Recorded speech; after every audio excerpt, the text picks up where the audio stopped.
let's assume for a minute that China is either already in recession or going to go into recession. Their housing market is going to be impacted.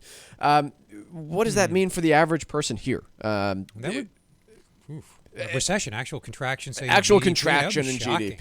They do have deep structural problems. We know this. They do. It's a question of how deep the rot goes and whether or not the cyclical problems of sagging exports and flagging internal demand consumption translates into something deeper. Right. So let's talk about what that could mean if, in fact, that happens. So very common investment tool would be in the United States a target date mutual fund in 401k or 403b plans. Very common tool to just say. In fact, it's the default selection for a number of different plans. If you are putting money in without making an investment selection, that's where a lot of the money by default goes. And a lot of them have a fair bit of international exposure. In some case, upwards of half of the stock exposure is overseas. And of that, some portion is typically allocated to China or just emerging markets in Asia, in Asia in general. A bigger piece, dedicated to developed Europe, but some portions in other parts of Asia, right? Developed Asia, Japan, all making up different portions. And I would suspect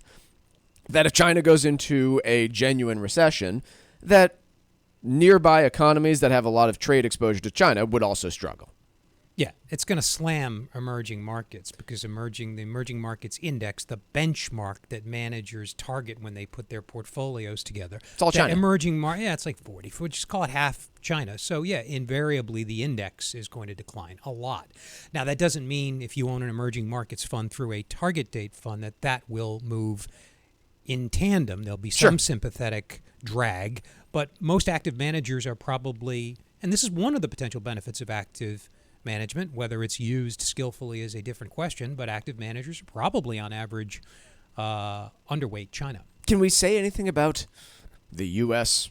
economic growth or the U.S. labor market if China, I generally don't think that China going into recession is a good thing for most any economy in the world. Any big economy going right? into recession. The idea was, hey, this is a growing economy with a growing middle class that will, consume goods, and some of those will be domestic made in China, others will be imported, and if that middle class shrinks, then it's going to be a struggle for any country. Be a drag on world GDP, sure. I have a real tough time making a one-to-one connection of, China's economy is underwater or going underwater, and what that means for the average manufacturing worker in Michigan. We got a hard enough time getting our hands around the U.S. economy. I'm not going to try to figure out China, which is a riddle wrapped in a conundrum.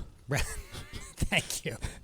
Buried inside a quandary. Look, I agree. We're not going to have good data on this. I think no matter how this plays out, it'll fundamentally look different from anything the United States went through because the role of government is fundamentally different in China. And so therefore, what a TARP looks like, what any of these different programs that we went through look fundamentally different. In 2008, Lehman failed on September, it was, I think, 15th. There was a question of whether or not the government could bail them out, and there just weren't enough good assets there to make it attractive. AIG went under 3 days later. Lehman cost the stock market a few percentage points. AIG did too. We call it a Lehman moment, but AIG may have been the moment because they were bailed out because they had to be. Big insurer.